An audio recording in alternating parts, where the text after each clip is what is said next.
All right, here's a tune called Greasy Coat. And I'll play it a couple different ways and then I'll break it down and teach you two versions of it. One, two, one, two, three.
So yeah, that's Greasy Coat. And the earliest recording I found was by Ed and Hammonds, who is a West Virginia fiddler. And he plays it more major sounding. So when I was playing that B part, I was sometimes going with that major third on the way up. That's closer to what he does. And then the minor thing was closer to how like most people play it nowadays. But I'll try to break down those two versions. So here's the first one. And the first version I think is actually really easy to play. It's just a nice banjo tune that doesn't have too much happening in the right hand. It's a lot of the techniques we're using are like melody note and then a pinch or thumb middle, which is this is kind of like a claw hammer rhythm, like. So I'll share other videos breaking that down a little bit later, but here's just the basic version through this tune.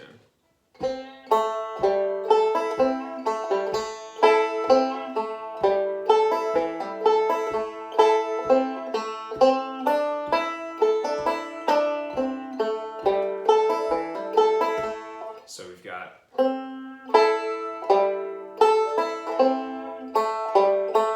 that little fast thing there is index, thumb, index. So we've got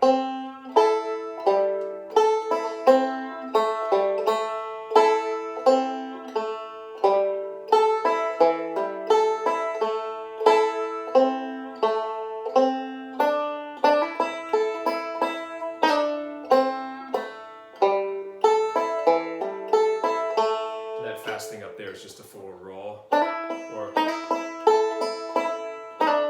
and that's a little pull off from the, if we're pretending the capo is like the 0 fret, that would be the 2nd fret to the 1st fret.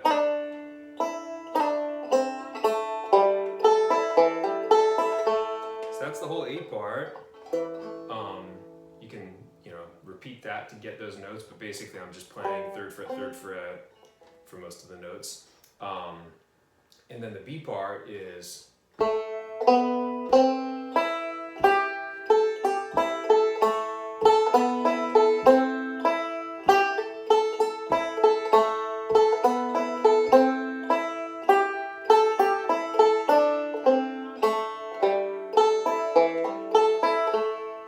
so that's going 1, 2, 3, 4.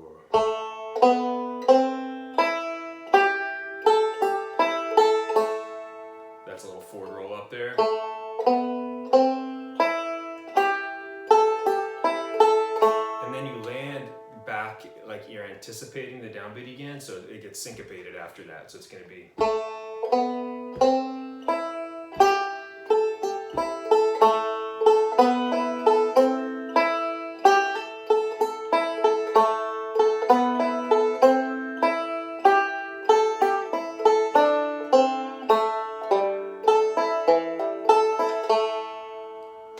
And then those high notes I'm hitting, like the first one is here, which is that like flat 7 note. And the next one I'm hammering from there into the tonic. So we've got. And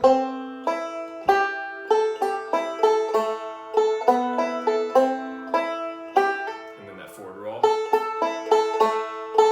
And yeah, actually, so one thing I didn't explain, the times you anticipate it, it's like 1, 2, 3, 4. So it's just note, forward roll, and then the note again. So we've got.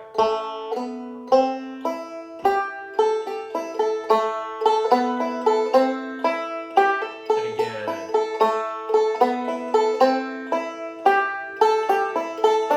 And that's just from up here to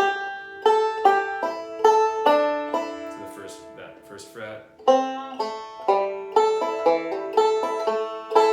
And you're probably noticing that when I'm hitting this note, I'm often pushing it kind of sharp that just gives it that nice older flavor. You get that in all kinds of music all over the world, including old-time music and bluegrass music that have a lot of roots in West Africa, where when you have the third, whether instead of just having like, it's a minor third or it's a major third, a lot of times you get this blue note where you're bending up the note, so it's kind of in between those, and it gives it that really nice flavor. But you get that in a lot of types of music where you don't have fretted instruments, where you have voices or wind instruments or fiddle type instruments where you slide between notes for some flavor. So here is the busier version of Greasy Coat. This is a little bit more like Clinch Mountain backstep. So 1, 2, 3.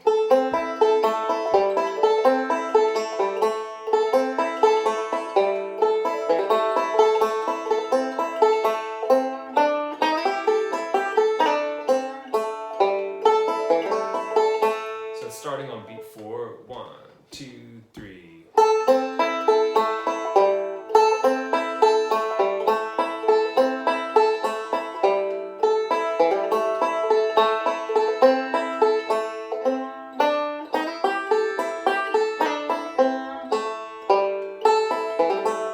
Or the last phrase, instead of doing it so bluegrassy, you could go.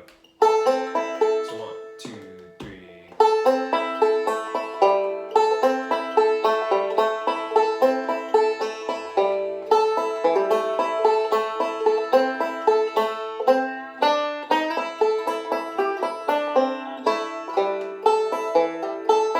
That's a little more melodic there. So.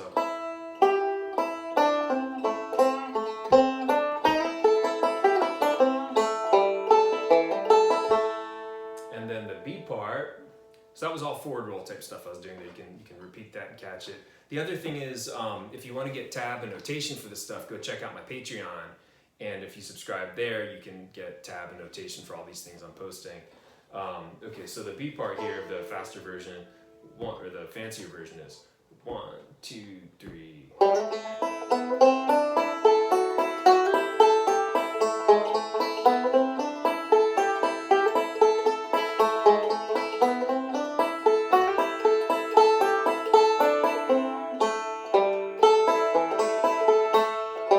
So that's 1, 2, 3.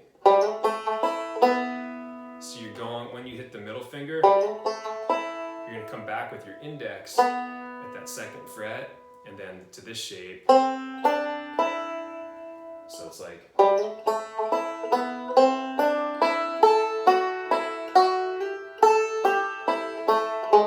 And again, back to index to launch back in again. So it's going to be 1, 2, 3.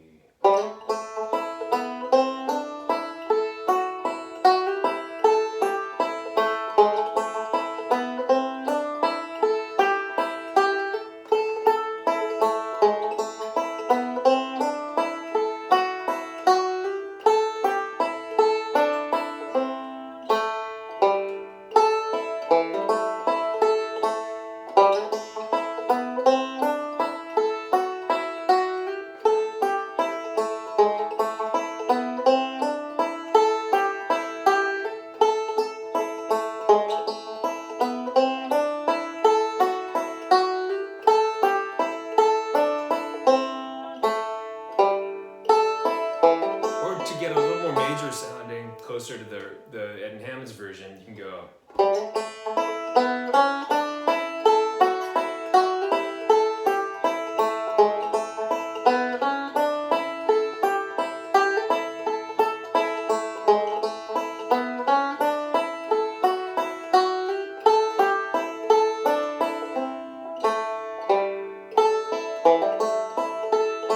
So the picking is pretty much the same, but instead of hitting the B flat note here, we're still using the thumb to pick and hitting the B natural. And I'm speaking as if I didn't have a capo on.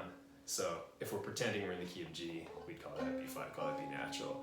I don't know how people like to think when they have a capo on. Yeah, those are those two versions of Greasy Coat. Have fun, and check out the Ed and Hammond's version for an older, there's always depth you can get by listening to the old recordings. I mean, I like to embrace the sort of folk process of when you just hear a tune for years and playing the personal version that you sort of get in your own memory, which does involve changing it. So it's nice to embrace that, and it's also nice to study the old versions too, which I'll probably do after I post this video. Have fun with this.